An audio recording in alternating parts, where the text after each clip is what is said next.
Kasama namin ngayon ni Mika Reyes, ang player of the match. Two-time best setter ng NCAA, Venice Mingming V. Nice Puzon. Your former teammate, Mika. Sorry, sinabi ko sa kanya na ang tawag namin sa'yo sa team natin, Be Nice. So ano naman masasabi mo, Mika? Ikaw ang pumili. Venice, Yes. Ate Mika ang pumili sa'yo as best player of the match. Well, kitang-kita naman natin kasi yung variation ng sets ni Venice, and I just wanna ask lang kung ano yung mga preparations nyo going to this game na naging effective to get this win. Siguro po yung adjustment namin sa defense namin, tsaka yung kung yung variation din po nung namin ng offense. Kailangan hindi mabasa kaagad ng mga blockers. Yes, actually litong-lito nga rin sila kapag nagko-combination play kayo, and yung ipit mo sa bola sa middle blocker, very big help talaga. Mingming, crucial tong match na to kasi alam naman natin na ang Benil 4-0, Letran 4-0 rin. Naghahabulan kayo papunta sa Final Four. Naramdaman nyo ba yon na kailangan nyo kumip up doon sa Benil tsaka Letran?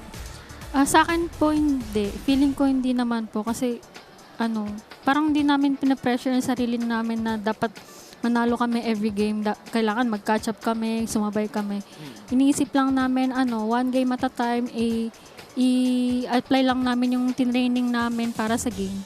Yes, I agree. And gusto ko lang din malaman kung sa perpetual na kalaban nyo today, kanino kayo pinaka nahirapan? Kay Dapol po. Totoo na. Pero Mingming 35 points. Kalahin mo yun? Anong reaction mo doon? Naka-35 si Daps.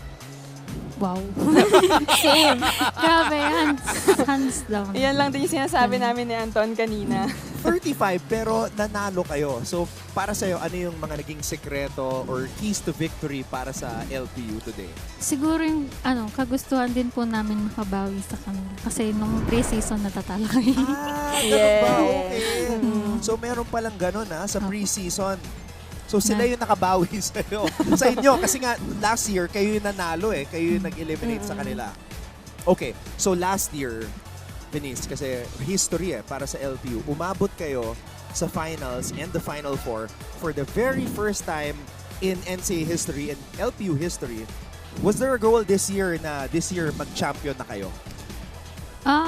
Ang goal po namin ngayon, one game at a time, panalo kung kaya, kung hindi, okay lang, bawi. Then, kung makapasok ng Final Four, thank you Lord, and championship. Thank you Lord. Yeah. Siyempre naman. Mika, Trabaho po. ano masasabi mo sa mindset ni Mingming na, I mean, you won 3 championships as a lady spiker. Is that the right mindset? One match at a time? Yes, of course. And alam mo naman na yun yung sinasabi namin sa'yo palagi. Pero totoo yun. Kasi yung pressure din, kasi kung iisipin mo na kung ahead pa na dapat mag-champion na agad, dapat ganito, dapat ganyan, medyo magugulo yung mindset mo doon. So, dapat mag-focus lang talaga tayo sa iisang game. Okay, Mingming, last bago ka bumate, ano masasabi mo sa pinakita ng teammate mo na si Jonah Dolorito? Nakakatawa ko po kasi nung mga previous na season namin, medyo nakikita yung yung immaturity. Pero ngayon, grabe, laki na ng improvement niya, yung improvement sa mentality niya tsaka sa puso. Grabe, may puso na siya. Isa pa, si Jaja Tulang, naka 20 points. Yes. Wala na po akong masasabi doon. Magaling po kasi talaga si Daniel. Yun lang po. Okay, bumati ka na, Mingming. I'm sure maraming nanonood sa inyo ngayon. Sa lahat po ng nanonood, maraming salamat po sa LPU community. Thank you po sa patuloy na pagsuporta sa pamilya po ng mga teammates ko nanonood. Thank you din po. Patuloy niyo po kami suportahan. Ibibigay po namin yung best namin every game. Thank you po. Ayan, ang ating player of the match choice ni Ate Mika Reyes, Venice Mingming Puzon. V nice. Very nice in this match. Yes. Mingming, enjoy this win. Congratulations. 4-0 ang LPU Lady Pirates.